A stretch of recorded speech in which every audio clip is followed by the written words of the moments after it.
మా ఆత్మీయ జీవితాలు బలోపేతం కావాలో అట్టి మాటలను సూటిగా స్పష్టంగా తండ్రి మాకు వినిపించండి, గద్దించండి, హెచ్చరించండి, సరిచేయండి తండ్రి.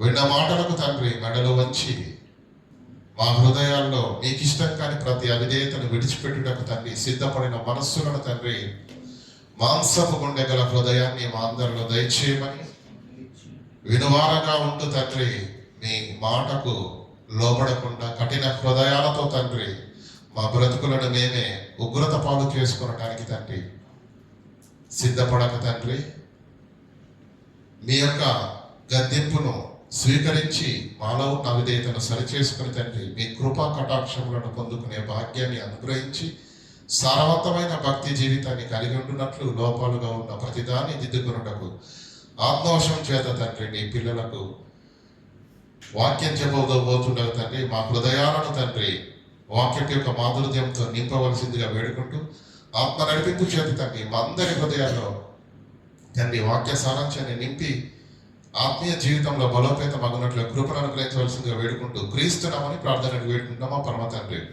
ఆమేన్. ప్రియులారా, గత వారము జరిగిన పాఠం ఏదైతే ఉందో దాని యొక్క సంపూర్ణ వివరణ మరి సమయానుకూలంగా మీకు ఇవ్వలేకపోయాను కనుక మరి ఈరోజు దాని యొక్క సంపూర్ణ వివరణను మనం తెలుసుకునే ప్రయత్నం చేద్దాం. ప్రియులారా, మీ అందరికీ మరి గత వారం చెప్పాను, ఇప్పుడు సహోదరులు కూడా జ్ఞాపకం చేశారు. దేవునిలోనికి వచ్చినటువంటి మనందరికీ తెలుసు, బాప్తీసం తీసుకున్న రోజున మనం పొందుకున్న కలిగి ఉన్న మహాభాగ్యము ఎంత గొప్పదో మనందరికీ బాగా తెలుసు. ఏంటది? యేసుక్రీస్తు నామమున మీరు బాప్తీసం పొందుడి, అప్పుడు ప్రతివాడు పరిశుద్ధాత్మను వరమును పొందుదురు. పరిశుద్ధాత్మను దేవుడు ఎందుకు ఇచ్చాడు? ఈరోజు చాలా మంది సరి అయిన వేతనాలు లేక సహోదరులు వేరే వేరే కంపెనీలోకి వెళ్ళడానికి ప్రయత్నం చేస్తున్నారు. వాళ్ళను పలకరించి వాళ్ళ బాధను అడిగితే చెప్తున్నది ఏంటంటే, అన్న ఇన్ని రోజుల నుంచి కష్టపడుతున్నాను, శ్రమ పడుతున్నాను, గుర్తింపు లేదు, సరి అయిన వేతనము లేదు.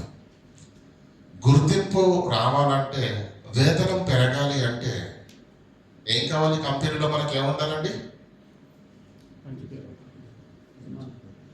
సపోర్ట్ ఉండాలి, అంతేనా? సపోర్ట్ లేకుండా ఏ పనులు? కంపెనీలో ఎదగాలంటే సపోర్ట్ ఉండాలి, లోకంలో బ్రతకాలంటే మనలో ఆత్మ ఉండాలి. దేవునిలో బ్రతకాలంటే పరిశుద్ధాత్మ లేకుండా దేవునిలో వర్ధిల్లడం నీ వల్ల కాదు. అది ఎరిగిన దేవుడు ప్రతి వారికి బాప్తీసం తీసుకున్నప్పుడు ఏం ఇచ్చాడు? పరిశుద్ధాత్మను వరమును ఇచ్చిన్నాడు. అది కలిగి ఉన్నాము, పొందుకున్నాము. కానీ అందరికీ స్పృహ లేదు. ఎందుకంటే ఇందాక సహోదరులు చెప్పారు, బాప్తీసం ఎందుకు తీసుకుంటున్నామో కూడా తెలియని స్థితిలో తీసుకునే వాళ్ళు చాలా మంది ఉంటారు. అర్థమవుతుందా లేదా? బాప్తీసం అంటే ఏంటి? దేవుడు దాన్ని ఎందుకు ప్రవేశపెట్టాడు? దాని యొక్క ఔన్నత్యం ఏంటి అని పూర్వపరాలు లోతుల్లోకి వెళ్లకుండా దారెంట వెళ్ళేవారిని నీళ్ళలో ముంచిన సందర్భాలు కూడా ఉన్నాయి. కోకొల్లలుగా ఆశలను ప్రలోభాలను చూపి కూడా బాప్తిస్మాలు ఇచ్చిన సంఘాలు, సేవకులు ఉన్నారు. కానీ బాప్తిసం అనేది ఎందుకు తీసుకోవాలని సగటు మనిషి ఎరగకుండా తీసుకుంటే, దాని విలువ తెలియకుండా తీసుకుంటే, దాని ఔన్నత్యాన్ని ఎరగకుండా తీసుకుంటే అప్పుడు ఏమవుతుంది? దానిని, ఆ మహాభాగ్యాన్ని కొద్ది కాలంలోనే దుర్వినియోగం చేసే అవకాశం ఉంది. పిచ్చివాడి చేతిలో రాయి పెట్టామనుకోండి, ఏం చేస్తాడు? చెప్పాలి, తెలియదా? ఇసిరి పారేస్తాడు కదా. 10 కాసుల బంగారం ముద్ద పెట్టండి, 10 కాసుల బంగారం ముద్ద పెట్టండి, రాయి అయినా ఇసిరి పాడేస్తాడు, బంగారాన్ని అయినా. కారణం, ఈ రెండింటికి పెద్ద తేడా అతని దృష్టిలో లేదు. కనుక బాప్తిస్మాన్ని గురించి, క్రీస్తు త్యాగాన్ని గురించి, పరిశుద్ధాత్మ నడిపింపుల గురించి వివరణ, స్పృహ, అవగాహన లేకుండా తీసుకున్నట్లయితే పిచ్చోడి చేతిలో బంగారు ముద్ద పెట్టిన ఏ విధంగా విసిరి పారేస్తాడో, విలువ ఎరుగని వారముగా ఒకవేళ మనం ఉంటే, అనేక స్నేహితులు ఉన్నారు, అనేక మంది సహోదరులు ఉన్నారు, వారు ఎరుగని స్థితిలో తీసుకున్నారు కనుకనే మరి సకాలంలోనే, కొద్ది కాలంలోనే మరలా దేవుణ్ణి విడిచిపెట్టి లోకంలో కలిసిపోయిన సందర్భాలు కోకొల్లలుగా ఉన్నవి. ఇందాక సహోదరులు చెప్పారు కదా, బాప్తిజం తీసుకున్న తొలి నాళ్ళలో బాగుంటారు, సూపర్ కదా, కార్యక్రమాలలో కానీ, దేవుని సన్నిధికి రావడంలో కానీ, దేవుని పనిలో పాల్గొనడంలో కానీ అద్భుతంగా ఉంటుంది, సంతోషం, హ్యాపీ. కానీ అదే ఆశ, అదే ఆసక్తి, అదే భయము కొన్నాళ్ళు అయ్యేసరికి ఏమైపోతుందంటే, ఏమైపోతుందండి, కనిపించదు. అది పిల్లవాళ్ళను స్కూల్కి వెళ్ళామనుకోండి, వాళ్ళు ఏం చెప్తారండి, ఏం నేర్చుకుంటారండి అప్పుడు? ఏ బి పలకలో ఒక్క అక్షరం పెట్టుతారండి, పెద్ద ఇంత, అంతేనే కదా. మళ్ళీ సంవత్సరం వచ్చేసరికి మళ్ళీ ఏబి అంటూ నేర్చేసుకుంటాడు వాడు. ఏపీపీఎల్ఈ యాపిల్ అంటాడు కదా, అమ్మ అంటాడు, ఆవంటాడు, నేర్చుకుంటాడు, అవునా కదా. 5 ఏళ్ల తర్వాత అయితే ఇంగ్లీష్లో పద్యాలు చెప్తాడండి బాబు, తెలుగులో కూడా చెప్తారులేండి, ఉప్పు కప్పు రమ్మని చెప్తారా, చెప్పరా? అంటే ప్రారంభించిన దినము ఉన్న స్థితిలో వాడు ఉండట్లేదు, ఎదుగుతున్నాడు, మారుతున్నాడు, విద్యావంతుడు అవుతున్నాడు, అవునా కదా. మరి దేవుళ్ళలోకి వచ్చిన మనము ప్రారంభ దినాలలో భక్తిగాను, భయంగాను, శ్రద్ధగాను, ఆశతో, ఆసక్తితో దేవుని సన్నిధిలో కనిపించిన నీవు నేను కొంతకాలం అయ్యేసరికి ఎదగవలసింది పోయి, బలపడవలసింది పోయి, నిలబడవలసింది పోయి, అనేకులకు మార్గీరిని చూపించే భక్తి జీవితాన్ని కలిగి ఉండవలసిన స్థితిలో ఉండవలసిన మనము క్రైస్తవులు అనేకులు కొంతకాలం కాగానే బాప్తిజం తీసుకున్న కొంతకాలం భక్తిలో ఉంటారు, ఆ తర్వాత నెమ్మదిగా లోకంలో కలిసిపోతున్నారు.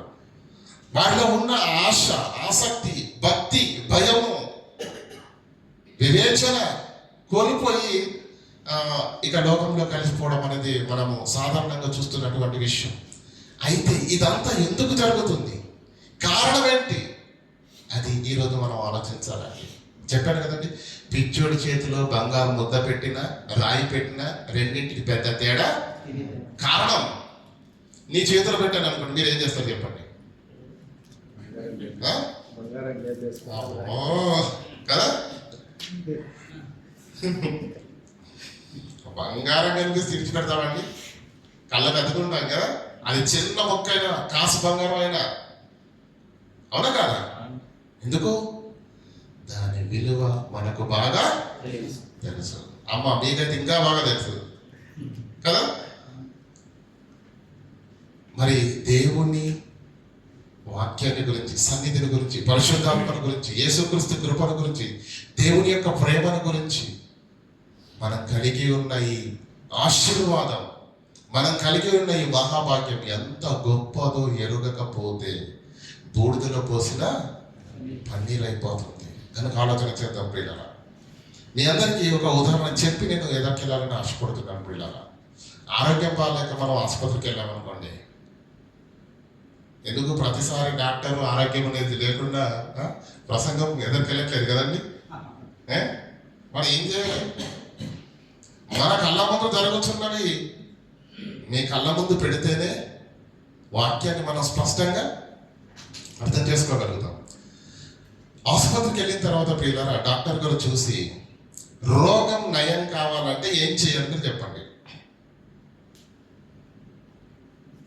ఏం రాలేదా? 100% ఫుల్ ఫిట్నెస్ తోటి ఉన్నారా? చెప్పండి. ఆసుపత్రికి వెళ్ళిన తర్వాత ప్రియులారా, నంబర్ 1 డాక్టర్ ఏం చేయాలి? రోగాన్ని నిర్ధారించాలి. అంటే ఎందుకు వచ్చింది, జ్వరం కావచ్చు, ఏమండి, పక్షవాతం కావచ్చు, ఏదైనా సరే అది ఎందుకు వచ్చింది. ఫస్ట్ ఏ రోగం అనేది నిర్ధారణ చేయాలి. నెంబర్ 1. నెంబర్ 2, ఏ మెడిసిన్ వేసుకుంటే అది తగ్గుతుంది. నెంబర్ 2. నెంబర్ 3 కూడా ఉంది. నెంబర్ 3 అంటే ఇంట్లో మనం చేయవలసిన సొంత వైద్యం ఒకటి ఉంటుంది. ఏంటో తెలుసా? ఏం తినాలో చెబుతాడు, ఏం తినకూడదో చెప్తాడు. ఈ మాత్రలు వేసుకుంటే మళ్ళీ అవి కూడా తిన్నావు అనుకోండి, ఏవి తినకూడనివి, ఏవి తింటే నీకు అనారోగ్యం వచ్చిందో, ఏవి తింటే నీకు జ్వరం వచ్చిందో అవి తెలియలేవనుకోండి, ఏమైపోద్ది? డాక్టర్ దగ్గరికి వెళ్ళారు, డబ్బులు ఖర్చు పెట్టారు, ఫీజు కట్టారు, టాబ్లెట్లు తెచ్చుకున్నారు. ఇవన్నీ చేస్తూ ఈ విష జ్వరం రావటానికి ఏది తింటే కారణమైందో మళ్ళీ అక్కడికి వెళ్ళి తినేశారనుకోండి, బిర్యానీ, కుండ బిర్యానీ, ఎలా ఉంటుంది చెప్పండి? అదేంటి డాక్టర్ గారు మీ దగ్గరకు వచ్చారు కదా, ఆసుపత్రికి వచ్చారు కదా, మాత్రలు కూడా ఇచ్చారు కదా, తగ్గట్లేదే? తగ్గదు. ఎందుకు తగ్గదు? ఎందుకు తగ్గదు? నువ్వు వేసుకోవలసినవి వేసుకోవాలి. నెంబర్ 1. నువ్వు మానవలసినవి కూడా, లేకపోతే ఆరోగ్యము బాగుండదు. శరీర సంబంధమైన ఆరోగ్య విషయంలోనే ఇది మీ కళ్ళకు కొట్టొచ్చినట్టుగా కనిపిస్తున్నప్పుడు మన ఆత్మీయ జీవితము ఆరోగ్యంగా ఉండాలి అంటే ఏమి తినాలి, ఏమి తినకూడదు, ఏమి వినాలి, ఏమి వినకూడదు. మన భాషలో అన్నీ ఓకే కానీ ఉన్నాయి. అందుకే అపోస్తలుడైన పౌలు అద్భుతమైన మాట రాసిపోయింది, ఆరోగ్యకరమైన బోధ. తిండంతా మనకు ఆరోగ్యాన్ని తెచ్చేది కాదు, మనల్ని మూలకేసేది కూడా ఉంది. కనుక ఏది ఆరోగ్యకరమైన ఆహారం? ఈరోజు వెతికి న్యూట్రిషన్ ఫుడ్ అంటున్నారు కదా, ఆర్గానిక్ ఫుడ్ కావాలంటున్నారు. ఎందుకు?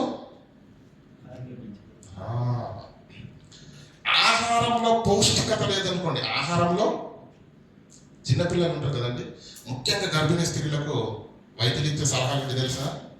తినండి, అన్ని పళ్ళు, కూరగాయలు, ఆకుకూరలు, మాంసం తింటూనే ఉండండి. కారణం, నువ్వు పౌష్టికాహారం తీసుకుంటేనే పుట్టబోయే బిడ్డ. అవునా కదా? పుట్టిన పిల్లలకు కూడా మంచి పాలు, ఆరోగ్యకరమైనటువంటి పదార్థాలను పెట్టి శరీరం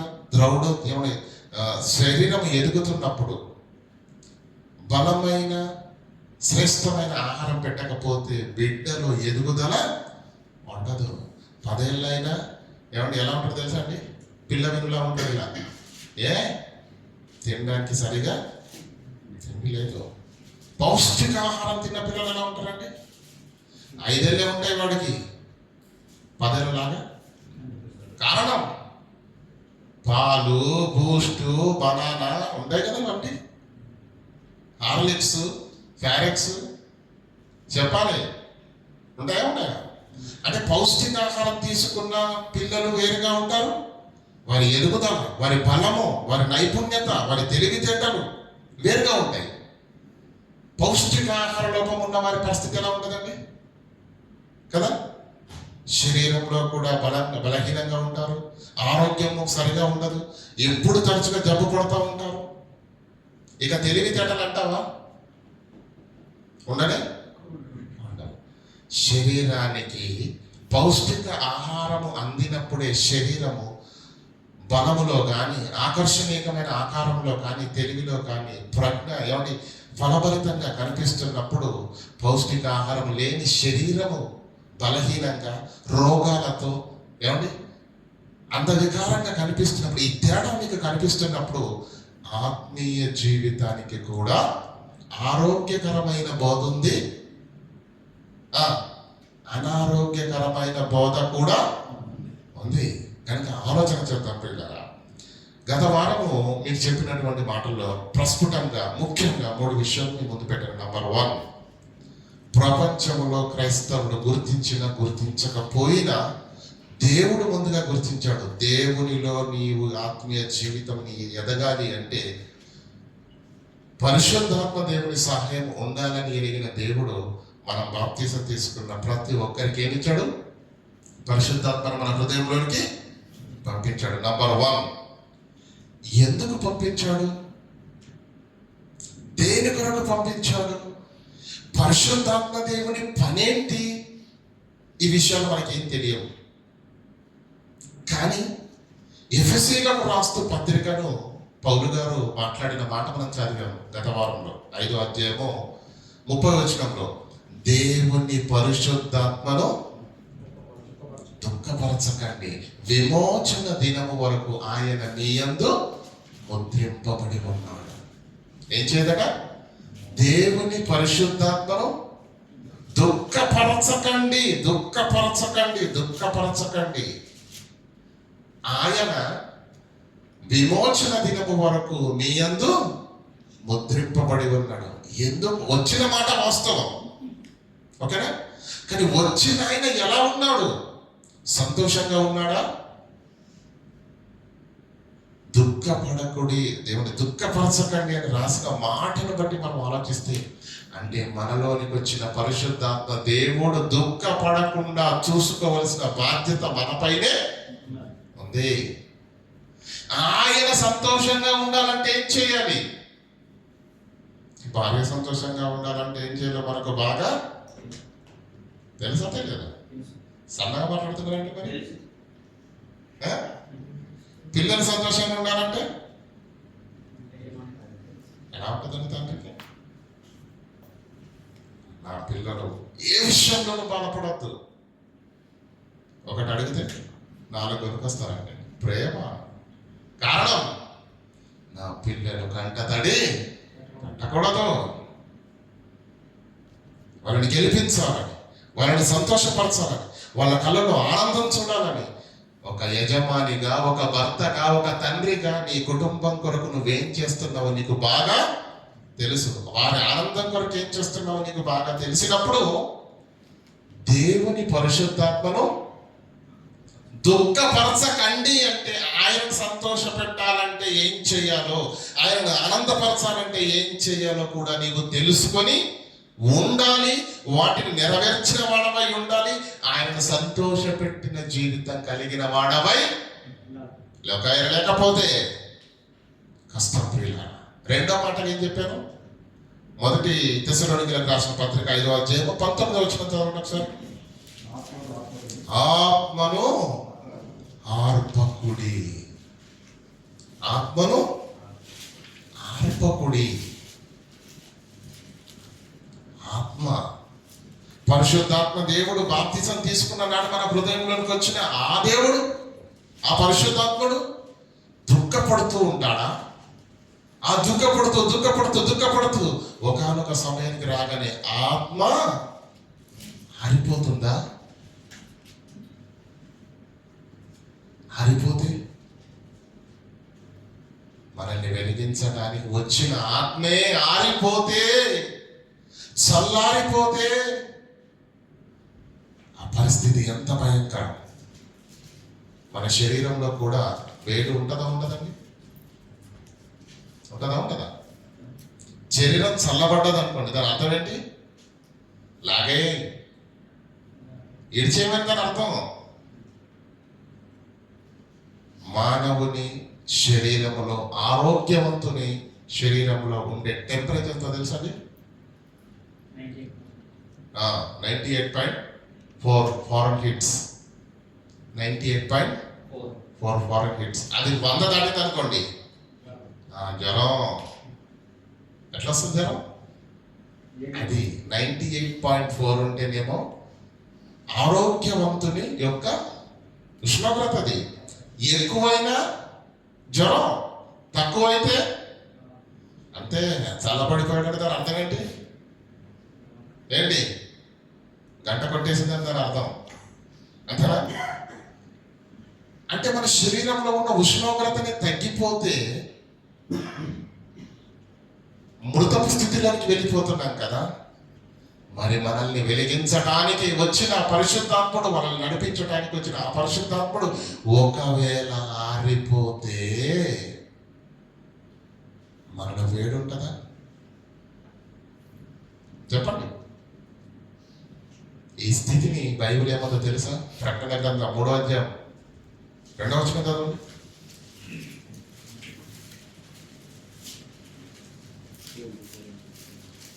ఈ క్రియలు నీ క్రియలు నా దేవుని ఎదుట సంపూర్ణమైనవిగా. మూడవ అధ్యాయం మొదటి నుంచి చదవండి. మొదటి నుంచి రెండవ మాట. నీ క్రియలను నేను ఎరుగుదును. ఏమనగా నువ్వు జీవించుచున్నావన్న పేరే ఉన్నది, నువ్వు మృతుడవే. కాళ్ళు ఆడుతున్నాయి, చేతులు పనిచేస్తున్నాయి, దేహం అయితే కదులుతుంది, కానీ దేవుని దృష్టిలో ఏమైంది? నీవు మృతుడవే. అంటే శరీరాలలో బ్రతికున్న దేవుని దృష్టిలో చనిపోతావా? ఆత్మ ఆరిపోయే స్థితిని దేవుడు ఏమన్నాడు తెలుసా? ఆత్మీయ మృతపు స్థితి. అర్థమవుతుందా లేదా?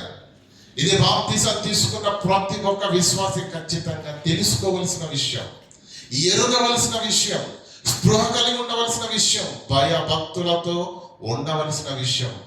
ఆత్మ నడిపింపు లేకపోతే నువ్వు దేవునిలో ఉండలేవు, నడవలేవు, బ్రతకలేవు, బలపడలేవు, ఎదగలేవు. అందుకే అది అవసరమని దేవుడు నువ్వు అడగక మునిపే ఏమిచ్చాడు దేవుడు? ఏమండి, తల్లి గర్భాన 9 నెలలు బిడ్డను మోసుకుంటది. బయటకు వచ్చిన బిడ్డ, పుట్టిన బిడ్డ బ్రతకాలంటే అన్నిటికంటే ముఖ్యం ఏం కావాలి చెప్పండి? బ్యాంక్ బ్యాలెన్సా అమ్మా? ఆక్సిజన్. ఎవరు పెట్టారు? కడుపులో బిడ్డ ఎదుగుతున్నప్పుడు తల్లి ఏమైనా తయారు చేసిందా? ఆ బిడ్డ బయటకు రాగానే గాలి అవసరమని, అందులో ఆక్సిజన్ అవసరమని తల్లి ఏం చేయలేదు.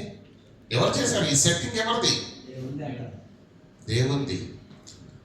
ఈ భౌతిక జీవితంలోనే కాదు, ఆత్మీయ జీవితంలో కూడా నువ్వు అడగక మునిపే దేవునిలోకి రాగానే ఆక్సిజన్ లేకుండా ప్రాణము నిలవనిది ఎంత సత్యమో, ఆత్మ సహాయం లేకుండా ప్రపంచంలో ఏ ఒక్కరు కూడా దేవునిలో ఉండలేరు, నిలవలేరు, బ్రతకలేరు, ఎదగలేరు. అయితే నీ ఆత్మీయ జీవితం ఎదుగుదలకు, నడిపింపు కొరకు, నీ ఆత్మీయ జీవితాన్ని ఫలభరితంగా, బలోపేతంగా మార్చడానికి నీలోనికి వచ్చిన పరిశుద్ధాత్మ దేవుడు దుఃఖపడుతున్నాడా? ఆనందంతో ఉన్నాడా? వెలుగుతున్నాడా? ఆరిపోయాడా? అది మనమందరం ఖచ్చితంగా ఎరగాలి. అత్తారింటికి ఆడపిల్లను పంపించినప్పుడు ఎంతో భయపడతారు కదండి తల్లిదండ్రులు, కదా? అప్పగించినప్పుడు ఎలా ఉంటుందండి సీను? గుండెలు బాదుకుంటారు బాబోయ్, కదా? కానీ కొంతకాలం తర్వాత ప్రతి తల్లి తండ్రి గుండెల మీద చేయి వేసుకొని హాయిగా నిద్ర ఎలా పోతారు తెలుసా? ఎలా పోతారు? ఆ బిడ్డ ముఖంలో చిరునవ్వు చూసి, ఆ సంతోషాన్ని చూసి, అయితే నా బిడ్డ భద్రంగా, క్షేమంగా, ఆనందంగా ఉన్నదన్న సంగతిని గురితెరిగిన ప్రతి తల్లి తండ్రి సంతోషంగా ఆదరమర్చి నిద్రపోతారు. అవునా కదా? అంటే బిడ్డ చిరునవ్వును చూసి, ఆమె సంతోషాన్ని చూసి, ఆమె మెట్టినింటిలో ఎలా ఉంటుందో, భర్త ఎలా చూసుకుంటున్నాడో, కుటుంబం ఎలా చూసుకుంటుందో మనం ఒక అంచనా వేయచ్చలేరా? నీ హృదయములో ఉన్న పరిశుద్ధాత్మ దేవుడు ఆనందిస్తున్నాడా? దుఃఖిస్తున్నాడా? గుండెలు బాదుకుంటున్నాడా? ఆరిపోయాడా? ఈరోజు నీకు తెలియాలి ఆ విషయం ఈరోజు నువ్వు నన్ను గుర్తారు. కానీ ఏమిటి ఆలోచన చేయాలి. ఒక స్నేహంలో కానివ్వండి, ఒక బంధంలో కానివ్వండి, లేదంటే భార్యాభర్తల మధ్య కానివ్వండి, ఎప్పుడైనా ఒక గొడవ జరిగింది అనుకోండి, దాని అర్థం ఏంటి చెప్పండి? ఎప్పుడు బంధం తెగిపోతుంది, ఎప్పుడు స్నేహం విడిపోతుంది, ఎప్పుడు భార్యాభర్తలు జీవితాంతం కలిసి ఉండాలని ప్రమాణాలు చేసుకొని నిండు నూరేళ్ళు కలిసి ఉందామని ప్రమాణాలు చేసుకున్న వారు ఎందుకు ఎవరికి వారే అన్నట్టుగా వెళ్ళిపోతున్నారు. విడాకులు ఎందుకు తీసుకుంటున్నారు? కారణం ఏంటి చెప్పండి? కారణం మనస్పర్ధలు. అలాంటి వెంటనే నిర్ణయం తీసుకోరండి. అది భార్య భర్తల మధ్య ప్రారంభంగా అది చిలికి గాలి వానగా తుఫానుగా మారిన తర్వాత అప్పుడు పెద్దల సమక్షంలోనికి వస్తుంది. ఏ బంధమైనా అలాగే, ఏ రిలేషన్షిప్ అయినా అలాగే. అది స్నేహమే కావచ్చు, లేదంటే రక్త సంబంధమే కావచ్చు, బంధుత్వమే కావచ్చు, భార్య భర్తల మధ్య ఉన్న బంధమే కావచ్చు. ఎప్పుడు బంధం తెగిపోతుందో తెలుసా? మొదటి వాడు రెండవ వారి మాట లెక్క చేయనప్పుడు. నిర్లక్ష్యం బంధాలను తెంపివేస్తుంది. భార్యాభర్తల మధ్య కూడా ఏమండి, విడాకులకు ముందు ఖచ్చితంగా మీరు చెప్పేయండి, కొంతకాలం వ్యవధి ఉంటుంది. ఏంటి? రైటింగ్, వివాదం, గొడవలు. ఎందుకు? ఇదిగో ఈ విషయంలో నేను బాధపడుతున్నాను, దయచేసి ఈ విషయం మళ్ళీ రిపీట్ కావడానికి వీలు లేదు అని ఒక భర్త చెప్పినప్పుడు భార్య ఏం చేయాలి? అంతేనా కదా? ఇది వీరు మనకు శత్రువులు, ఈ కుటుంబంతో మనకి పడరాదు, దయచేసి నువ్వు వారితో మాట్లాడకు అని ఒక భర్త చెప్పాడు అనుకోండి, ఏం చేయాలి? నువ్వేంటి నాకు చెప్పేది? నేను అందరిగా ప్రేమగా పలకరించే మంచి స్వభావం కలిగినటువంటి ఆడపిల్లని నేను గనక నేను ఎవరిని శత్రువులుగా భావించాను అని చెప్పి అందరినీ పలకరిస్తానన్నాడు అనుకోండి. మర్చిపోరా? అర్థం చేసుకోవాలి. ఒకరినొకరు అర్థం చేసుకొని ఒకరినొకరు ఏమండి గౌరవించుకోగలిగితే, ఒకరి అభిప్రాయాలను ఒకరు ఆ ప్రేమ ఎప్పటికీ ఎలా ఉంటుందండి? 3 పువ్వులు. కానీ ఎందుకు అది చెడిపోతుంది? ఎందుకు వివాదాలు రేగుతున్నాయంటే కారణం ఏంటి తెలుసా? ఒకరి అభిప్రాయం ఇంకొకరు గౌరవించడం ఎప్పుడైతే అది స్టార్ట్ అయిపోతుందో అప్పటి నుంచి ఏంటి? మనస్పర్ధలు స్టార్ట్ అయిపోతాయి. ముందు ఏ పరదలు ఉండవు. 10 పరదలు కట్టినా ఆ పరదల్లో వెళ్ళే చూపులు ఉంటాయి, మాటలు ఉంటాయి, అన్నీ ఉంటాయి. ఎన్ని గీతలు గీయండి ఉంటాయా? ఉండవు. మరి అప్పుడు ఒకటైన తర్వాత మళ్ళీ మనస్పర్ధలు ఎక్కడి నుంచి వస్తున్నాయి?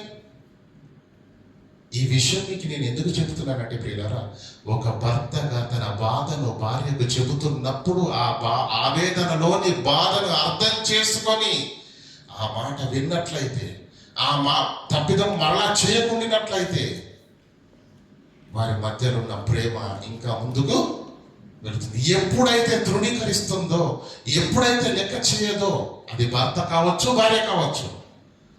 భర్త చెప్పిన మాట భార్య వినాలి, భార్య చెప్పిన మాట భర్త వినాలి. కానీ ఎప్పుడైతే విడిచిపెడుతుందో, ఎప్పుడైతే నిర్లక్ష్య వైఖరి అవలంబిస్తుందో, ఎప్పుడైతే పట్టించుకోకుండా వ్యవహరిస్తుందో, అలా గద్దించి గొడవపడి ఒక రోజు భర్త సైలెంట్ అయిపోతాడు. దాని అర్థం ఏంటో తెలుసా? గొడవ అయిపోయిందని కాదు, అంతరంగములో నుంచి తనను తీసివేశాడు. నీవు జీవించుచున్నావన్న పేరు మాత్రమే ఉన్నది, కానీ నిజానికి నీవు మృతుడవే. ఈ ఫ్లాష్ డైలాగ్ ప్రతి కుటుంబంలో, అంటే అనేక కుటుంబాల్లో ఉంటుంది. ఏమంటే తెలుసా? సమాజము దృష్టిలోనే మనము భార్యాభర్తలు. ఎందుకంత వైరుధ్యం? ఎందుకంత దూరం పెరిగిపోయింది? ఎందుకంత శత్రుత్వం పెరిగిపోయింది? కారణం చిన్నవి నిర్లక్ష్యం, అపార్థం చేసుకోవడం, ఒకరినొకరు గౌరవించుకోకపోవడం, ఒకరికొకరు లోబడి ఉండకపోవడం కదా. ఇదంతా నీకు అర్థమైతే ప్రియులారా, పరిశుద్ధాత్మ దేవుడు కూడా మనల్ని ఏం చేస్తున్నాడు? మనలోనికి వచ్చాడు. ఎందుకు వచ్చాడు? మనల్ని నడిపించడానికి, బలపరచడానికి, దేవుల్లో బలపరితంగా మార్చడానికి. సపోర్ట్ లేకుండా కంపెనీలో ఎదుగుతామండి? ఎదగలేము. ఊపిరి లేకుండా ఈ లోకంలో బ్రతకలేమన్నది ఎంత వాస్తవమో, పరిశుద్ధాత్మ దేవుని సహాయం లేకుండా దేవునిలో మనము వర్ధిల్లలేము అన్నది కూడా అంతే నిజం.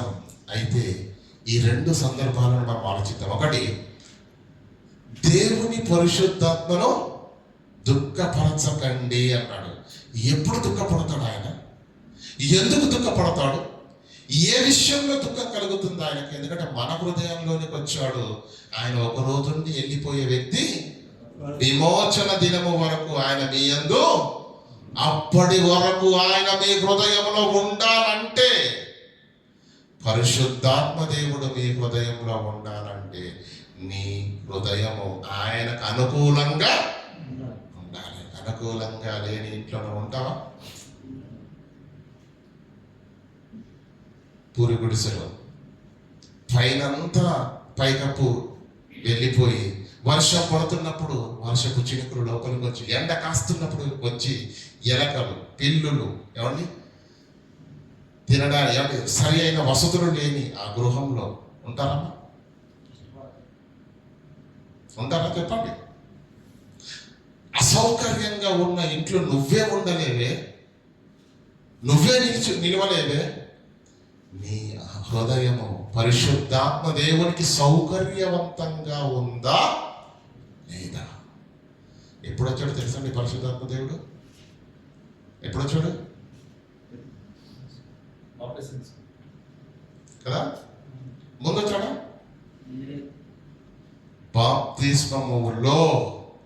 బాప్తిస్మములో యేసు క్రీస్తు నామమందు మనం బాప్తిసం తీసుకుని క్రీస్తు రక్తము ద్వారా సర్వ పాపాల యొక్క క్షమాపణ, పాప ప్రక్షాళన జరిగింది.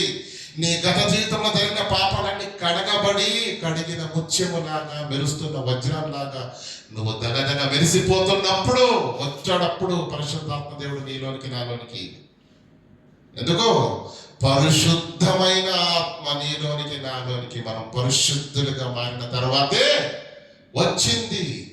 ఆ వచ్చిన ఆయన పరిశుద్ధుడు గనుక మనలో ఆయన నిత్య నివాసము చేయాలి అంటే, ఎందుకంటే ఆయన లేకుండా మనం నడిపింపబడలేము, ఆయన లేకుండా బలపడలేము, నిలబడలేము, ఎదగలేము.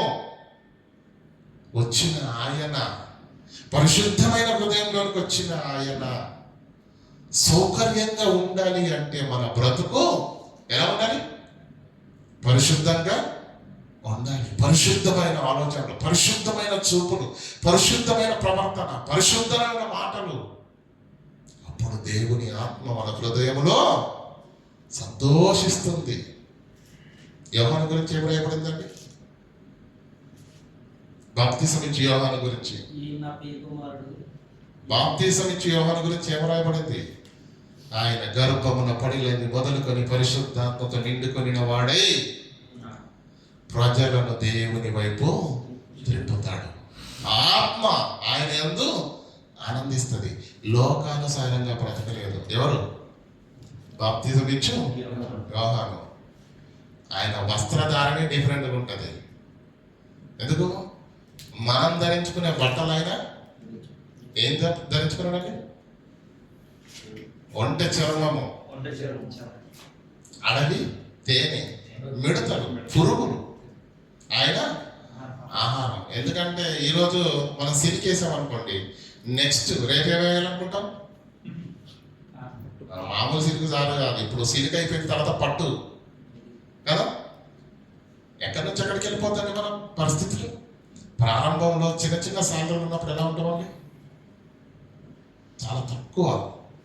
మన ఆశలు కంట్రోల్లో ఉంటాయి, మన ఆలోచనలు కంట్రోల్లో ఉంటాయి, మన బ్రతుకు కంట్రోల్లో ఉంటాయి. ఏ చిన్నది చూసిన అమ్మో ఇది నేను కొనలేను. మన దేవుని మహాకృప చేత మీ కుటుంబాలు వర్ధిల్లాలని దేవుడు ఆశీర్వదిస్తే వేతనంలో ఏం చేస్తాయి? ఇప్పుడు బస్తీ వేసేవాళ్ళ. ఇప్పుడు నాకు చెప్పేవాడెవడు? నన్ను మించిన వాడు ఇంకా ఎంత దుబారా. అర్థమవుతుందా లేదా? ఏమండి? ఇంకా ఒకసారి ఈ మాటలు చూసుకుందాము. తిమోతికి రాసిన మొదటి పత్రిక 4:2.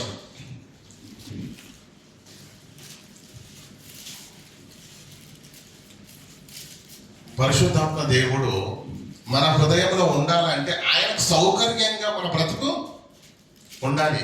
ఒకవేళ అసౌకర్యంగా ఉందనుకుంటే, పరిశుద్ధాత్మ దేవుడు వచ్చి మన హృదయాల్లో నివసిస్తుండగా పాపాన్ని చేస్తూ, పాపపు మాటలు వింటూ, పాపపు క్రియలు, శరీర సంబంధమైన క్రియలలో ఒకవేళ నీవు నేను ఉన్నట్లయితే లోనున్న పరిశుద్ధాత్మ దేవుడు దుఃఖపడుతూ కుమిలిపోతూ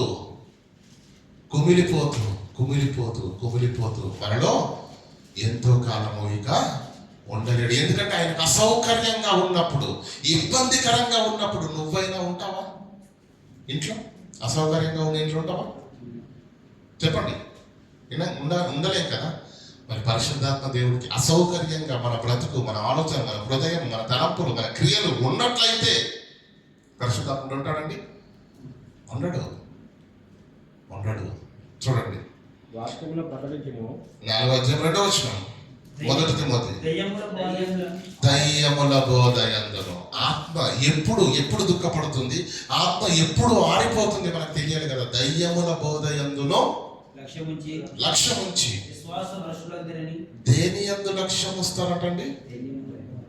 ప్రభువైన యేసుక్రీస్తు బోధ యందా? దయ్యముల బోధ కూడా ఉందా క్రైస్తవ సమాజంలో? చెప్పండి.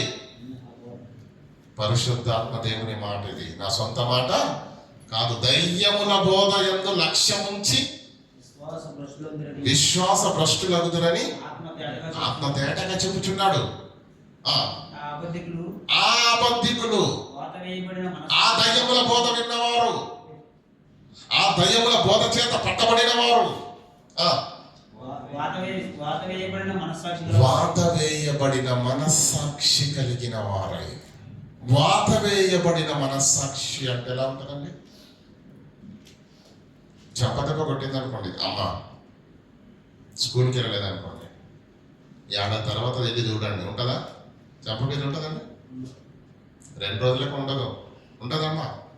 ఉండదు. వాత అనేది ఒకటి ఉంది. తీవ్రమైన గాయాలు కలిగినప్పుడు మనం చచ్చిన తర్వాత పూడికల పెట్టి పూర్తి చేసేటప్పుడు కూడా అలాగే దాన్ని ఏమంటారు? వాత.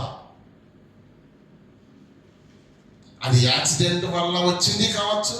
ఏమండి, చిన్నప్పుడు ఏమండి జీర్ణక్రియ బాగా జరగాలని అందరికీ కడుపు పైన ఏమండి సలసల కాగుతున్నటువంటి ఆ ఇనుప కడ్డీలను తీసుకుని ఏమండి కాల్చేవారు, తెలుసా? ఫెయిర్ అండ్ లవ్లీ పెట్టినా, ఏ ఆయిల్ పెట్టినా, ఏ క్రీమ్ పెట్టినా ఏమండి అవి పోతాయండి? పోవు. ఎందుకు? వాత. అది దెబ్బ కాదు. వీళ్ళ మనసు ఏమవుతుందటండి? వాత వేయబడిన మనస్సాక్షి కలిగిన వారై.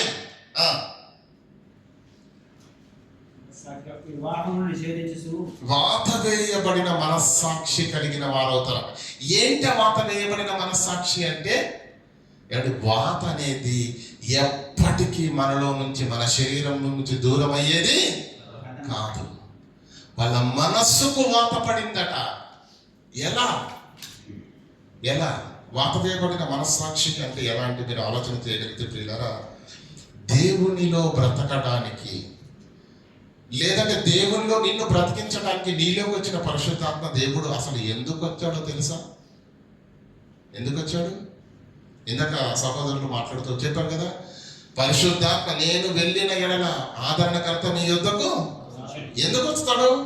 మిమ్మల్ని సర్వ సత్యములోనికి నడిపించును. సర్వ సత్యంలోనికి నడిపిస్తాడు. నేను చెప్పిన సంగతిని మీకు జ్ఞాపకము చేస్తాడు. మీకు వాక్యాన్ని జ్ఞాపకం చేస్తాడు. మిమ్మల్ని సత్యములో నడిపించడానికి, మిమ్మల్ని ఆత్మీయ జీవితంలో బలపరచడానికి, ఎదిగింప చేయడానికి, మీ ఆత్మీయ జీవితం ఫలపరితంగా మార్చడానికి వచ్చిన పరిశుద్ధాత్మ దేవుడు మీకు ఎన్నో మాటలు తప్పిపోతున్నప్పుడు, తప్పుడు చూపులు చూస్తున్నప్పుడు, శరీర సంబంధమైన దౌర్భాగ్యపు క్రియల్లో పాల్గొంటున్నప్పుడు మిమ్మల్ని గద్దిస్తూనే ఉంటుంది, నీవు హెచ్చరిస్తూనే ఉంటుంది. అనుక్షణము ఒకనాడు చీకట్లో ఉన్న నీవు క్రీస్తు యొక్క వెలుగు ద్వారా పట్టబడ్డావు. నీ సంఘానికి వెళ్ళిన వాక్యం చేత కట్టబడి నీ హృదయంలో నొచ్చుకొని నీ అంతట నీవే స్వయంగా నేను బాప్తీసం తీసుకుంటానయ్యా, నాకు రక్షణ కావాలని అడిగావు కదా.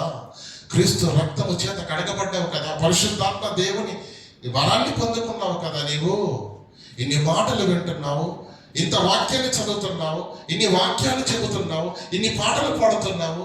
ఇలా అనునిత్యము దేవుని వాక్యము చేత పెంపాడుచు సంఘములో వర్ధిల్లుతున్న నీవు ఈ పనులు చేయడానికి వీలు లేదు. నువ్వు దేవుని కుమారుడిగా పిలిపించుకునే అర్హత ఉండదు. ఇది నీకు తగినది కాదు. నువ్వు ఇలా చేయకూడదు, నువ్వు ఇలా మాట్లాడకూడదు, నువ్వు ఇలా ప్రవర్తించకూడదు, నువ్వు ఇలా చూడకూడదు అని అనుక్షణము ఆత్మ నిన్ను హెచ్చరిస్తూనే ఉంటుంది. కానీ మనం వినే పరిస్థితుల్లో ఉండం. ఎందుకు? వాత వేయబడిన మనస్సాక్షి ఇక ఎన్ని చెప్పినా వినడు, ఎన్ని చెప్పినా మారడు, ఎన్ని చెప్పినా సరి చేసుకోడు, ఎన్ని చెప్పినా పాపాన్ని విడిచిపెట్టని వారి వలె ఎవరైతే ఉంటారో వాత వేయబడిన మనస్సాక్షి. ఏమంటే మీరు బాగా గుర్తుపెట్టుకోండి, ఏ సంఘములో ఏ సేవకుడు ఎప్పుడు నిలబడి ఎలా చెప్పినా అది ఆయన సొంత మాట కాదు. యేసుక్రీస్తు ఏమన్నా తెలుసా? నేను పలుకుచున్న మాట నా మాట, నన్ను పంపిన దేవునిదే అన్నాడు. పరిశుద్ధాత్మ దేవుడు మాట్లాడినా దేవుని మాటనే, యేసుక్రీస్తు మాట్లాడినా దేవుని మాటనే, పౌలు గారు మాట్లాడినా దేవుని మాటనే, అపోస్తలుడు మాట్లాడినా, ప్రవక్తలు మాట్లాడినా, ఎవరు మాట్లాడినా వీళ్ళు మాట్లాడిన వాళ్ళంతా బూరలు. వాక్యం దేవునిది. ఈ మాటలు పాపంలో ఉన్నవారు, తప్పిపోతున్నవారు, పరిశుద్ధాత్మ హృదయంలో ఉంటుండగా ఏ అంధకార దుష్ట క్రియలు చేయుచున్న వారిని అనుక్షణము ఆత్మ గద్దిస్తూనే ఉంటుంది. హృదయంలో నుంచి అనుక్షణము దేవుని వాక్యము సరిచేస్తూనే ఉంటుంది, ఖండిస్తూనే ఉంటుంది ఆయా సేవకుల ద్వారా. కానీ ఏం చేస్తారు? ఈ చెవులతో విని ఈ చెవులతో అంటే దాని అర్థం ఏంటి? నువ్వు ఎవరి మాటను తృణీకరిస్తున్నావో తెలుసా? ఎవరి మాటను? దేవుని మాటను తృణీకరిస్తున్నావు. దేవుని మాటను వినట్లేదు, దేవుని మాటకు మెడలు వంచట్లేదు. భయము లేకుండా అయిపోతుంది ప్రియులారా, భయము లేకుండా అయిపోతుంది. దాన్ని ఏమంటున్నాడు? వాత వేయబడిన మనస్సాక్షి. ఒక్కసారి వాత పడితే చచ్చేంత వరకు ఆ వాత ఎలాగూ పోదో. ఎన్ని మాటలు చెప్పినా ఎన్ని గద్దెంపులు, ఎన్ని హెచ్చరికలు చేసినా చేస్తున్న పాపాన్ని విడిచిపెట్టకుండా ఈ మాటలు వింటూనే అది చేస్తూనే ఉన్నాడంటే దాని అర్థం ఏంటి? వాత వేయబడిన మనస్సాక్షి. అప్పుడు హృదయంలో ఆత్మ కూడా నేను ఇంకెందుకు ఉండాలి? సేవకుల ద్వారా, వాక్య పఠనం ద్వారా, బైబిల్ పఠనం ద్వారా, పాటల ద్వారా ఎన్నో మాటలు, సందేశాలు, హెచ్చరికలు, గద్దింపు నేను వినిపిస్తున్నా. ఆ ఆత్మ ప్రేరేపణను అర్థం చేసుకోనకుండా ఆ ఆత్మ ప్రేరేపణ బట్టి బ్రతుకును మార్చుకుని దేవుని పాదాల యొద్దకు వచ్చి, తండ్రి ఇక మీదట నేను ఈ పాపము చేయను అని గుండెలు బాదుకుంటూ దేవుని ఎదుట మోకరించి ఆ పాపాన్ని విడిచిపెట్టవలసిన వాళ్ళు మాటలు వింటూ విడిచిపెడుతూ ఉన్నారు. అంటే ఇన్ని మాటలు చెప్పినా ఏమండి, హృదయంలో ఉన్న పరిశుద్ధాత్మను దుఃఖపడుతున్నా మారకపోతే అలా దుఃఖపడుతూ పరిశుద్ధాత్మ దేవుడు కూడా ఏమంటాడు తెలుసా? ఇంకా ఎన్ని చెప్పినా మారనప్పుడు, నేను ఎన్ని చెప్పినా ఉపయోగం లేనప్పుడు నేను ఎందుకు ఉండాలి అని దుఃఖపడిన పరిశుద్ధాత్మ దేవుడే కొంతకాలానికి మన హృదయంలో నుంచి ఏమవుతాడు? వెళ్ళిపోతాడు. ఒక్కసారి వెళితే మినిమం ఇల్లు కాదు అది, చుట్టాలని పోయించినట్టు రావడానికి. ఒక్కసారి పరిశుద్ధాత్మ దేవుడు వెళ్ళాడా తిరిగి రాడు. మనకు తెలుసు కదా, హెబ్రీయులకు రాసిన పత్రిక 6:4 ఏముంది? ఒకసారి వెలిగింపబడి యుగ సంబంధమైన ప్రభావము, రాబోయే శక్తుల యొక్క ప్రభావము అనుభవించిన తర్వాత తప్పిపోయిన వారు తమ విషయంలో దేవుని కుమారుని మరలా సిలువ వేయచ్చు బాహాటముగా ఆయన అవమానపరచుడు. అట్టి వారిని నూతన పరచుట అసాధ్యమని వాక్యం చెప్తుంది, నేను కాదు. కనుక ప్రియులారా, మన హృదయాల్లో మనల్ని మండించే ఆత్మ, మనల్ని నడిపించే ఆత్మ, మనల్ని దేవుల్లో నిలబెట్టే ఆత్మ, మన ఆత్మను ఫలభరితంగా మార్చే ఆత్మ కలిగి ఉన్న నీవు ఆ ఆత్మ నడిపింపులోనే ఉండాలి. ఆ ఆత్మకు లోబడాలి. ఆత్మను ఆనందపరిచే బ్రతుకును కలిగి ఉండాలి తప్ప నీ బ్రతుకు వలన ఆత్మ దుఃఖపడిందా, నీ బ్రతుకు వలన ఆత్మ కన్నీరు విడిచిందా, నీ బ్రతుకు వలన ఆత్మ ఆరిపోయిందా, ఇక భూమి మీద ముల్లోకాల్లో నిన్ను కాపాడే నాదుడే లేడు. నీ అంతట నీవు దేవునిలో బ్రతకడం, అపవాది తంత్రములను తట్టుకొని నిలవడం నీ చేత కాదు గనుక నిన్ను రక్షణ కవచంలాగా ఉంటూ దేవుల్లో నిన్ను వర్ధన చేయడానికి నీలో ఉన్న పరిశుద్ధాత్మ దేవుడు వచ్చిన కారణం అది. ఆ కారణాన్ని ఏమండి, ఆ మహాశక్తివంతమైన పరిశుద్ధాత్మ దేవుడు నీ మేలు కోరికి ఈ భౌతిక జీవితంలోనూ నీకు రక్షణగా, ఆత్మీయ జీవితము ప్రయాణంలో నీకు తోడుగా ఉండాలని నీ యుద్ధకు వస్తే, ఆయన మాటనే పట్టించుకోలేకపోతే, ఆయన మాటను లెక్క చేయకపోతే, ఆయన గద్దింపుగా లోబడి నీ ప్రవర్తన సరిచేసుకొని ఆయన ఆనంద పెట్టే బ్రతుకు కలిగి నీవు లేకపోతే, ఆ పరిశుద్ధాత్మ దేవుడు నీలో ఉండి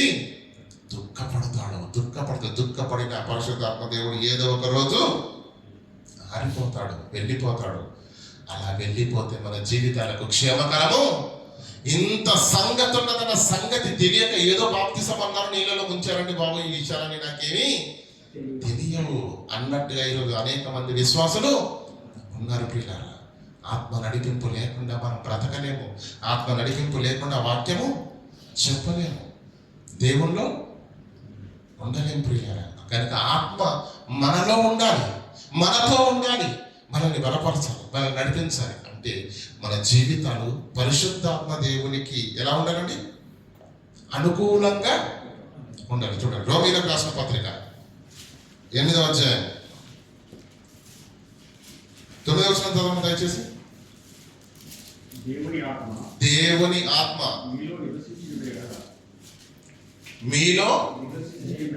మీలో నివసించి ఉన్న ఎడల మీరు ఆత్మ స్వభావం గలవారై, అర్థమవుతుందండి? శరీర స్వభావము కలిగిన వారు కాదు.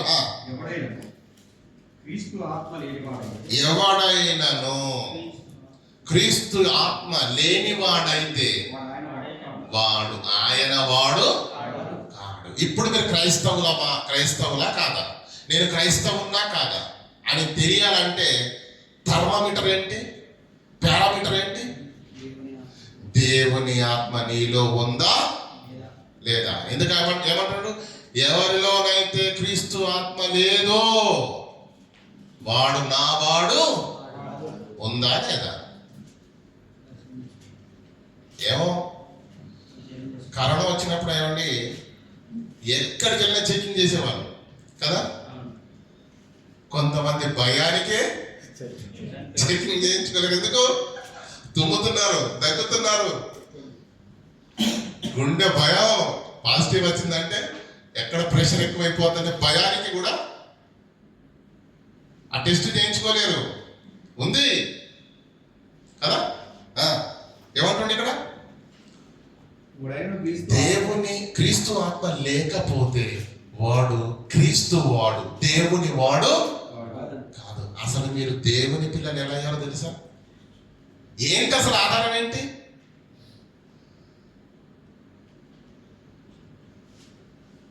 భార్య భర్తల మధ్య కామెడీ జరిగింది అనుకోండి. భార్య భర్త అన్నట, ఇంతకు నువ్వెవరు అని అన్నాను అనుకోండి. భార్య ఏమంటది? ఏం చూపిస్తుంది? గుర్తుందా ఇది? కట్టావు కదా అంటారా? అంటే నేను భార్యను అనడానికి గుర్తేంటి? నువ్వు కట్టినా నిబంధనకు గుర్తుగా కట్టింది ఉంటుంది కదా, అది ఉంగరం కావచ్చు కదా. నువ్వు దేవుని పిల్లలు, మీరు దేవుని కుమార్తె అనడానికి రుజువేంటి? చూడండి 13వ వచనంలో ఉంటుంది.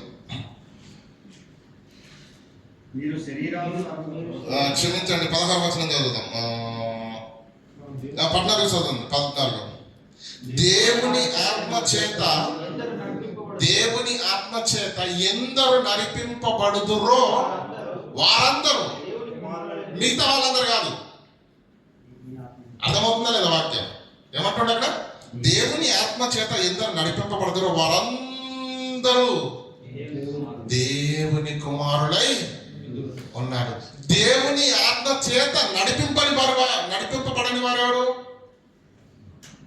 నడిపింపబడని వారెవరు? వారు దేవునిలో ఉన్న దేవుని పిల్లలు కాదు.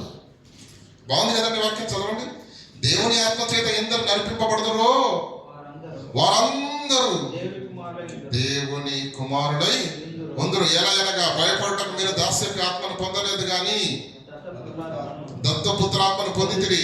ఆత్మను కలిగిన వారమై మనము అబ్బా తండ్రి అని మొరపెట్టుచున్నాము. మనము దేవుని పిల్లలమని ఆత్మ పరిశుద్ధాత్మ తానే మన ఆత్మతో కూడా సాక్ష్యం ఇస్తుందంట. మనలో ఉన్న పరిశుద్ధాత్మ దేవుడు ఏమని చెప్తున్నాడట? దేవునికి ఏమని సాక్ష్యం ఇస్తున్నాడట? మనలో ఉన్న ఆత్మతో పరిశుద్ధాత్మ ఏమంటున్నాడు? అరే నువ్వు నేను దేవుని పిల్లలమని ఆత్మ మన ఆత్మతో సాక్ష్యం ఇచ్చుచున్నాడు. మనం ఇద్దరము దేవుని పిల్లలము. ఆ దేవుని యొద్దకు నిన్ను తీసుకువెళ్ళటానికి నేను వచ్చాను. నీ హృదయంలో ఉన్నాను. నీవు నేను ఆ తండ్రి పిల్లలము. నీవు నేను దేవుని యొక్క సంతానము. నీవు నేను దేవుని యొక్క కుమారుడము. అలా నీవు దేవుని యొక్క కుమారుడమని సాక్ష్యం ఇచ్చే ఆత్మే నీలో నుంచి వెళ్ళిపోతే, క్రీస్తు ఆత్మ ఎవరినో లేదో వాడు క్రీస్తు వాడు కాడు. ఉందా లేదా? ఉంటే ఎలా ఉంటది? ఉందో లేదా మనకు అర్థం కావట్లేదు. చెక్ చేద్దాం. ఉంటే ఎలా ఉంటది? ఆరిపోతే ఎలా ఉంటది? వెళ్ళిపోతే ఎలా ఉంటది? అసలు ఆత్మ ఉందా లేదా మనలో? చూద్దాం. గలతీలకు రాసిన పత్రిక 5వ అధ్యాయం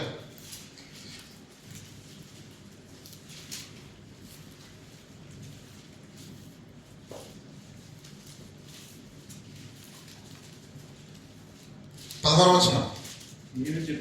నేను చెప్పున్నదేమనగా మీ బ్రతుకులు, మీ ఆలోచనలు, మీ ప్రవర్తన, మీ నడవడిక ఎలా ఉండాలి అని అంటున్నారంటే, నేను చెప్పినదేమనగా క్రైస్తవ సమాజానికి పౌలు గారు మాట్లాడుతున్న మాట. ఏమండి? గలతీయులకు పత్రికను రాస్తే ఏమంటుండు? నేను చెప్పున్నదేమనగా పరిశుద్ధాత్మను బాప్తిసం వలన పొందుకున్న మీరు మీ హృదయాల్లో ఉన్న పరిశుద్ధాత్మ దేవుడు సంతోషంగా ఆనందంగా ఉండాలి అంటే, మీరు ఆత్మ కలిగిన వారిగా ఉండాలి అంటే, ఆత్మ లేనివాడు దేవుని వాడు కాదు. కనుక ఆత్మ మీరు కలిగి ఉండాలంటే నేను చెప్పినదేమనగా ఆత్మానుసారంగా నడుచుకోండి. కానీ ఈరోజు సమాజం అంతా దేని అనుసారంగా నడుచుకుంటే తెలుసా? శరీరానుసారంగా నడుచుకుంటుంది. ఆత్మానుసారంగా నడుచుకోండి, అప్పుడు మీరు శరీరేచ్ఛలను అది గుర్తేంటి? ఇప్పుడు నీలో ఆత్మ ఉందా లేదా? ఆత్మ ఉన్నాడా? వెళ్ళిపోయాడా? గుర్తేంటి? మీరు ఆత్మ చేత నడిపింపబడితే మీలో శరీర క్రియలు ఉండవు. శరీర సంబంధమైన చూడండి ఎన్నున్నాయి అక్కడ. భయంకరమైనటువంటి లీస్ట్ చెప్పాడు అక్కడ. జారత్వము, అపవిత్రత, కాముకత్వము, విగ్రహారాధన, అభిచారం.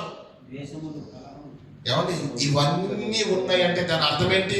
మనలో శరీర క్రియలు ఉన్నాయని. అంటే మనము ఆత్మ చేత నడిపింపబడుతున్నామా, శరీరం చేత నడిపింపబడుతున్నామా? చెప్పండి.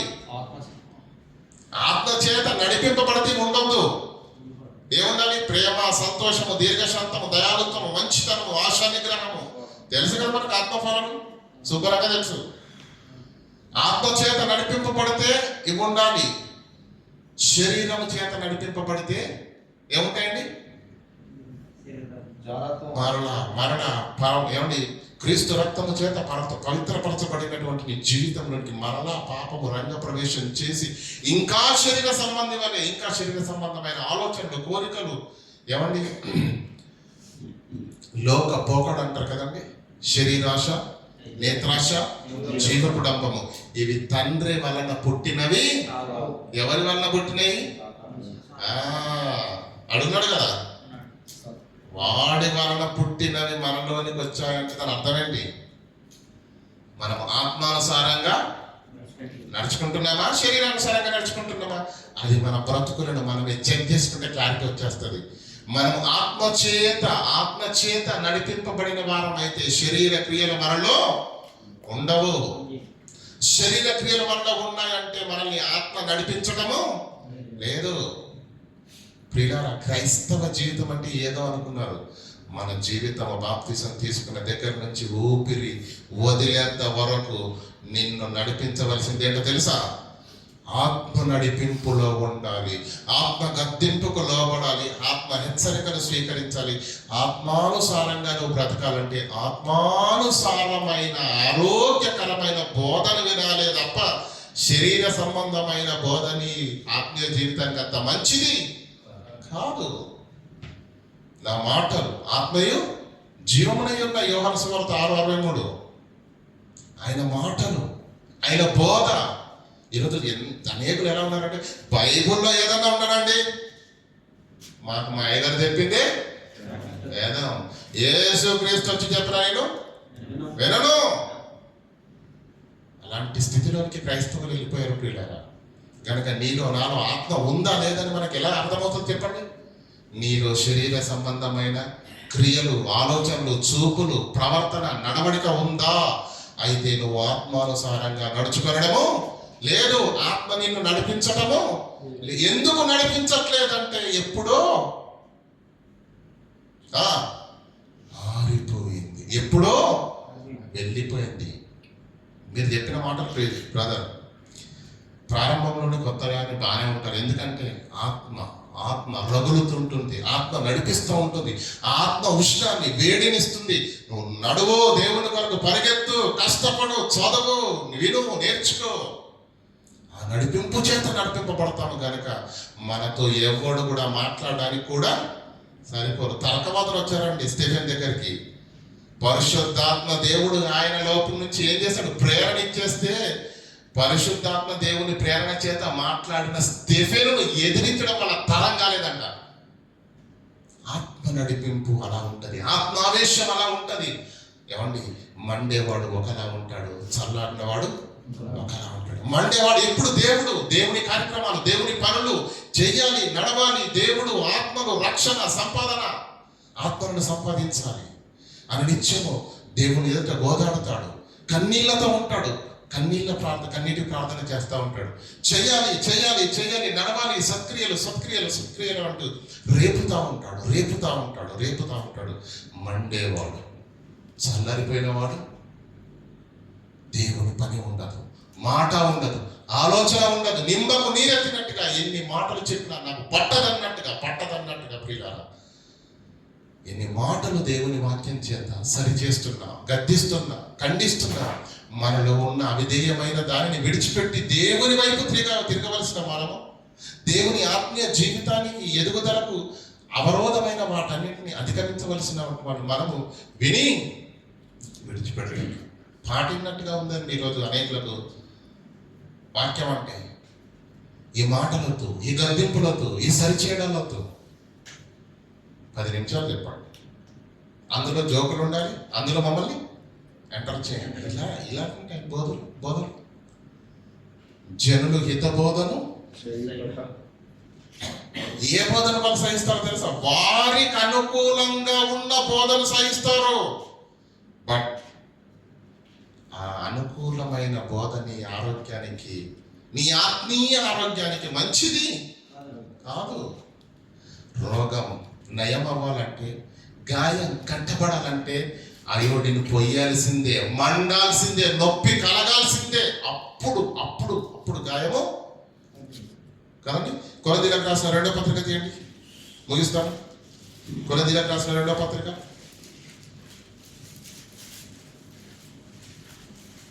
7వ అధ్యాయం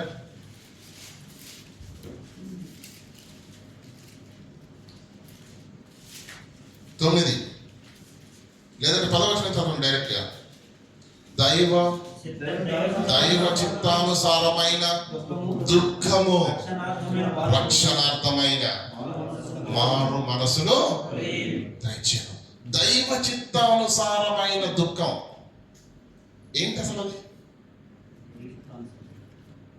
కిరాణా కొట్టుకు వెళ్ళారు, సంవత్సరం తాగాలనిపించింది, డబ్బులు లేవు, కొట్టుకొచ్చేసాడు అనుకోండి, ఊరుకుంటారా? శాపతం ఏం చేస్తాడు? పరిగెత్తి వచ్చి మరి పట్టుకొని ఏం చేస్తాడు? చిత్త కొడతాడు. అప్పుడు ఏమొస్తుంది? చిత్త కొడితే కన్నీళ్ళు దుఃఖమా కాదా? సంతోషంగా ఉంటాడు, నవ్వుతాడా? ఇదే దుఃఖము స్వయంకృత అపరాధము వల్ల వచ్చిన దుఃఖం. దైవ చిత్తానుసారమైన దుఃఖం అంటే ఎలా ఉంటుందంటే ప్రియులారా, దేవుని వాక్యము చేత సూటిగా స్పష్టంగా ఏ సేవకురైనా సరే, ఏ సేవకురాలైనా సరే గద్దిస్తున్నప్పుడు వాక్యము అది వారి సొంత వ్యక్తిగత మాటలు కానే కాదు. మన హృదయాలను సరిచేయాలనుకున్నప్పుడు దేవుడు పరిశుద్ధాత్మ దేవుని నడిపింపు చేత మన బ్రతుకులకు అవసరమైన సూటి స్పష్టమైన వాక్కులను మన హృదయాలకు, మన చెవులకు వినిపిస్తున్నప్పుడు మన బ్రతుకులు ఒకవేళ దేవునికి అవిధేయంగా ఉంటే గుండెల్లో భయం, కళ్ళ వెంబడే నీళ్లు, మన బ్రతుకులో ఆవేదన, వణుకు ప్రారంభమవుతుందండి.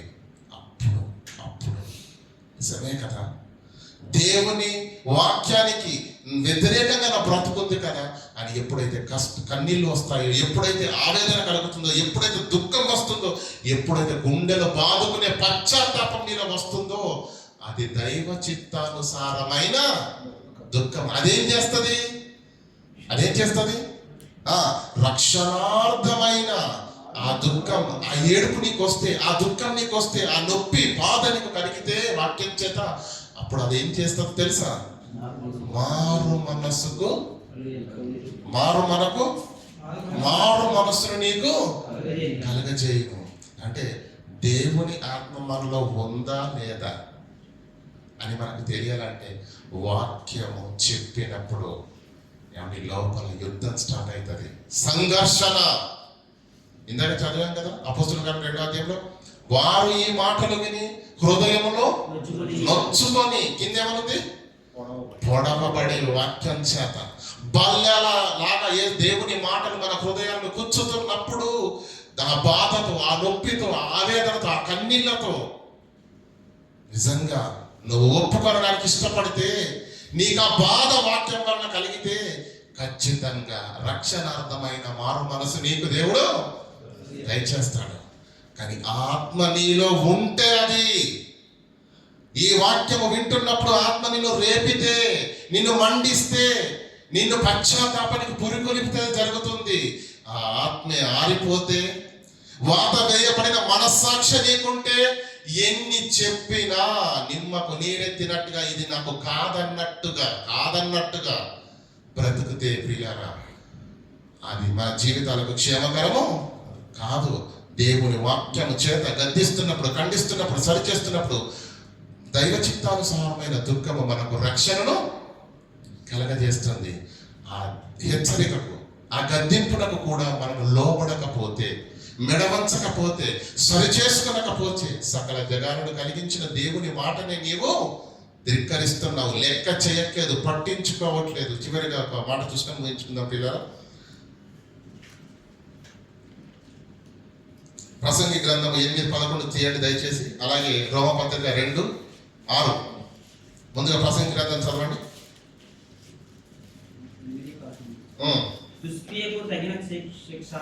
దుష్క్రియకు తగిన శిక్ష శీఘ్రంగా కలిగిపోవటం చూసి ఏమండి, ఈరోజు దుష్క్రియ చేయగానే, అబద్ధం ఆడగానే నోరు పడిపోయింది అనుకోండి. ఎవడైనా అబద్ధం ఆడతాడా చెప్పండి? దొంగతనం చేయగానే చేయబడిపోయింది అనుకోండి, మళ్ళీ ఎవడైనా దొంగతనం చేస్తాడా?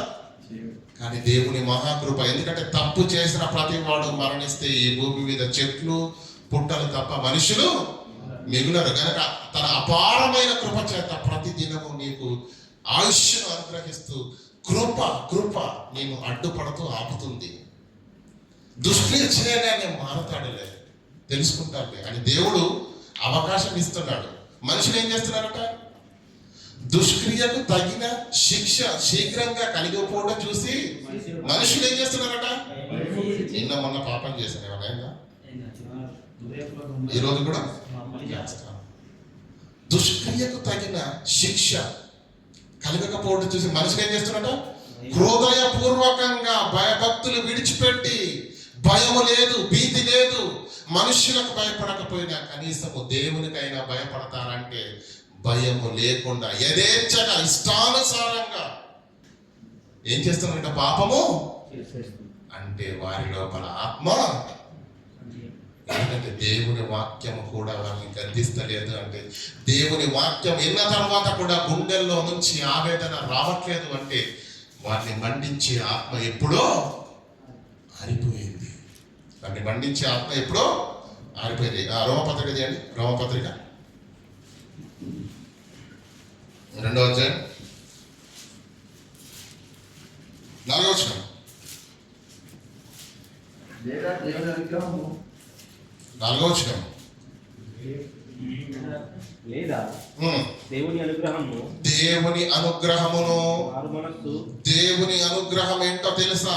నువ్వు బ్రతుకుతున్న బ్రతుకుకు దేవుడిచ్చినటువంటి కృపను నువ్వు నిర్లక్ష్యం చేసి పాప జీవితంలో బ్రతుకుతున్న నీవు క్రీస్తు రక్తము చేత కడగబడి నీ ఆత్మీయ జీవితం బలోపేతం చేయడానికి పరిశుద్ధాత్మ దేవుడే నీకు అనుగ్రహిస్తే మరలా నువ్వు పాపము అనే బురదలోకి వెళ్ళి ఏమండి నువ్వు మళ్ళా ఆ పాపం అనే బురదలోనికి పడిపోయావు గనక ఈ సమయానికి దేవుడు నిన్ను నన్ను ఆయుష్ను తీసివేయాలి ప్రియులారా.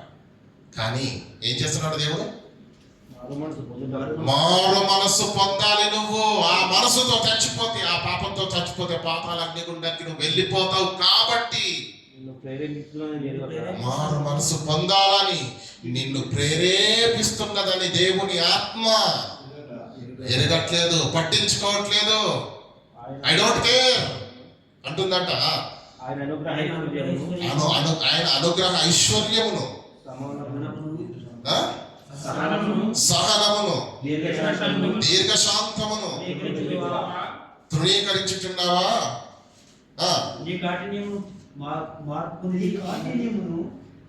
నీ కాఠిన్యమును మార్పు పొందని నీ హృదయమును అనుసరించి ఎన్నిసార్లు గద్దించినా, ఎన్నిసార్లు చర్చేసినా, ఎన్నిసార్లు ఖండించిన దేవుని వాక్యము చేత దైవ చిత్తానుసారమైన దుఃఖము నీలో కలగట్లేదు, గుండెలు బాదుకునట్లేదు, కన్నీరు రావట్లేదు, మారు మనసు రావట్లేదు అంటే దాని అర్థం ఏంటో తెలుసా?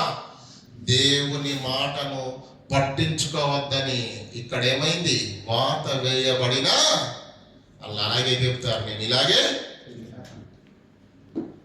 వాత వేయబడిన మనస్సాక్షి అది దేవునికి విరోధమైనది, మారనివ్వదు, దేవుణ్ణిలో బలపడనివ్వదు. పాపము ఉంటుండగా మనము దేవుణ్ణిలో బలపడాలి ప్రియుల. పాపము వెళ్ళిపోవాలి, అప్పుడే దేవుని కృప మరల నీ పైకి నా పైకి వస్తుంది. చివరిగా 51వ అధ్యాయం తీయండి ఒకసారి. 11వ వచనం చదవండి. 51వ అధ్యాయం కీర్తన గ్రంథము. దావీదు తప్పు చేశాడు పశ్చాత్తాపంతోటి, అవునా? అవునా కదా? ఆయన పశ్చాత్తాపంతో భయపడుతూ వణుకుతూ గుండెలు బాదుకుంటూ చేసిన ప్రార్థన చూడండి. ప్రభువా, నీవు పరిశుద్ధమైన ఆత్మను నాకు అనుగ్రహించావు, పరిశుద్ధమైన బ్రతుకును నాకు అనుగ్రహించావు, నీ కృపను నాపై ఉంచావయ్యా. కానీ నేను కళ్ళు నెత్తికెక్కి ఏం చేశాను తెలుసా? ఊరియా భార్యను తెప్పించుకొని ఆమె విషయంలో నేను తప్పిదము చేశాను, మహాపాపం చేశాను. పాపము నా జీవితంలోనికి వచ్చింది కనుక నువ్వేం చేస్తావో నాకు బాగా తెలుసు. దయచేసి దయచేసి తండ్రి నీ సన్నిధిలో నుంచి నన్ను త్రోసివేయకు తండ్రి. పాపము మన జీవితంలోనికి వస్తే దేవుని సన్నిధిలో మనమేక ఉండలేము. నీ పరిశుద్ధాత్మను నా వద్ద నుండి నీవు ఎప్పుడు వెళ్ళిపోతాడు పరిశుద్ధాత్మ దేవుడు మనలో నుంచి? పాపం. ఎప్పుడు దుఃఖపడతాడు పరిశుద్ధాత్మ దేవుడు మన జీవితంలో? పాపం. ఎప్పుడు వారిపోతాడు? పాపం. ఒకవైపు దేవుని వాక్యం సూటిగా స్పష్టంగా గద్దిస్తున్నప్పుడు సరి చేసుకొని విడిచిపెట్టి తండ్రి నన్ను క్షమించు అని పశ్చాత్తాపడవలసిన దేవుని పిల్లలు వాక్యాన్ని వింటున్నారు, బాప్తిజం తీసుకుంటున్నారు, ఏమంటే సన్నిధిలో ఉంటున్నారు, క్రీస్తు యొక్క ఆశీర్వచనపు పాత్రలో ఆయన శరీరాన్ని తింటున్నారు, ఆయన రక్తాన్ని తింటున్నారు, మరలా పాపం చేయుచూనే ఉన్నారు. దేవుని యొక్క దీర్ఘశాంతము నీకు ఇంకా అర్థము కావట్లేదు. మారు మనస్సుకు పొందుటకు ఆత్మ నిన్ను ప్రేరేపిస్తుంది, నీకు ఇంకొక అవకాశం ఇస్తున్నది. ఈ రోజే నీ లెక్క ముగిస్తే నీవు పాతాళాగ్ని గుండానికి జారిపోతావన్న ప్రేమతో నీకు మారు మనసు పొందడానికి మరొక్క అవకాశము దేవుడిస్తే మనిషి ఏం చేస్తున్నాడట? నిన్నమన్నా చేశాను, కాళ్ళు పడిపోలే, చేతులు పడిపోలే, మారు మనసుకు అంటే తగిన శిక్షకు పాపములకు తగిన శిక్ష రాకపోవడం చూసి దుర్మార్గులు ఏం చేస్తారట? భయము విడిచి హృదయపూర్వకంగా పాపం చేస్తారట. కాబట్టి ఉన్న నాలుకకు మందేస్తే, కొండ నాలుకకు మందేస్తే ఉన్న నాలుక ఊడిపోయిందట. ప్రారంభంలో బాగానే ఉన్నాయి కదా. ఒక్కసారి ప్రారంభపు దినాన్ని గుర్తు చేసుకోండి. ఒకవేళ ఫోన్ ఉంటే చూడండి. ఆ అమాయకమైన మనస్సు, అమాయకమైనటువంటి ముఖము, దేవుని పని అంటే రెక్కలు కట్టుకొని వచ్చే ఆ మనస్సు, దేవుని పనిలో దేవుని సన్నిధిలో ఉంటే చాలు అదే దిగడానుకున్నటువంటి ఆ మనస్సు, ఆ మనిషి వెళ్ళిపోయాడు. ఎందుకు ఈ క్రూరత్వము, ఎందుకు ఈ కాఠిన్యము, ఎందుకు దేవుని వాక్యాన్ని ధిక్కరించే భయంకరమైన మనస్తత్వం? వాయి ఎందుకు? అది మన జీవితాలకు క్షేమకరము కాదు ప్రియులరా. ఆత్మ ఉండాలి. ఆత్మ ఉంటేనే నువ్వు బ్రతకగలవు. ఆత్మ ఉంటేనే నేను నడిపిస్తాడు. ఆత్మ ఉంటేనే నీవు నిత్య జీవంలోనికి వెళ్ళలేవు. ఆత్మ లేనివాడు నా వాడు. ఆత్మను మనం కోల్పోకూడదు.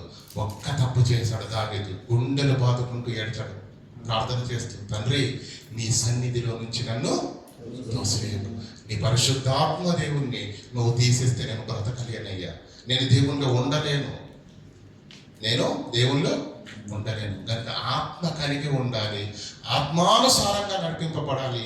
ఆత్మానుసారమైన జీవితమును జీవించాలి. ఈ 60 ఏళ్ల జీవితంలో నిన్ను ఆపరేట్ చేయవలసింది శరీరమే కాదు, ఆత్మనే మనల్ని నడిపించాలి కదా. నేను చెప్పినదే మనకి ఆత్మానుసారముగా మీరు నడుచుకోండి.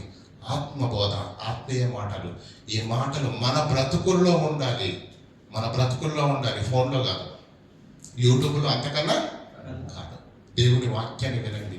ఈ హృదయమనే పలకల మీద రాసుకోండి. ఆ వాక్యానుసారంగా బ్రతుకుదాము. మనలో ఉన్న అవిధేయంతాన్ని తీసివేసి దేవుని చిత్త ప్రకారంగా మన ఆత్మీయ జీవితాన్ని కట్టబడినట్లుగా మరొక్కసారి మనం అందరం మోకరించి ప్రార్థన చేద్దాము.